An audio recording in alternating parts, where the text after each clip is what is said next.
मित्रांनो, तुमचे कष्ट करूनही कुठेतरी पैसे अडकलेले आहेत का? किंवा मेहनत करूनही तुमची प्रगती होत नाही का? तर ज्योतिषशास्त्रानुसार जेव्हा आपल्या पत्रिकेत बुध किंवा गुरु हे कमजोर असतात, तेव्हाच आपल्याला असे अडथळे येतात, की कुठेतरी पैसे अडकलेले असतात किंवा मेहनत करून सुद्धा आपल्याला अपयश येत असतं किंवा आपली प्रगती होत नसते. हे कशामुळे होतं? तर आपल्या पत्रिकेत, आपल्या कुंडलीमध्ये बुध आणि गुरु हे कमजोर अवस्थेत असतात.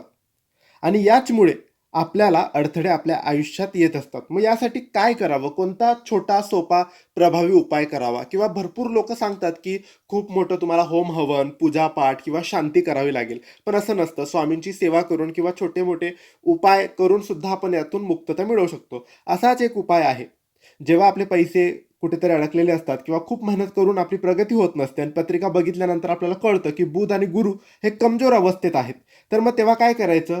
दररोज घराच्या मुख्य दरवाजावर किंवा दररोज घराच्या मुख्य दरवाजाच्या उंबरठ्यावर हळदीचा एक स्वस्तिक काढायचा. हा स्वस्तिक काढल्याने आपण गुरुग्रह याच्याने बळकट होतो आणि आपण जेव्हा हळदीचा स्वस्तिक काढतो, तेव्हा बुध आणि गुरु हे शक्तिशाली होतात आणि जीही नकारात्मकता आपल्या घरात, आपल्या परिवारात किंवा पत्रिकेत आहेत, ती दूर होऊन सर्व मार्ग मोकळे होतात.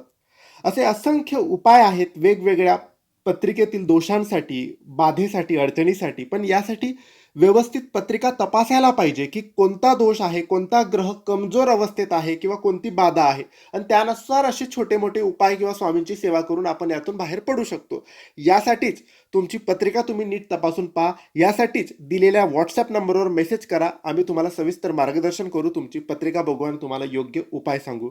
धन्यवाद. श्री स्वामी समर्थ.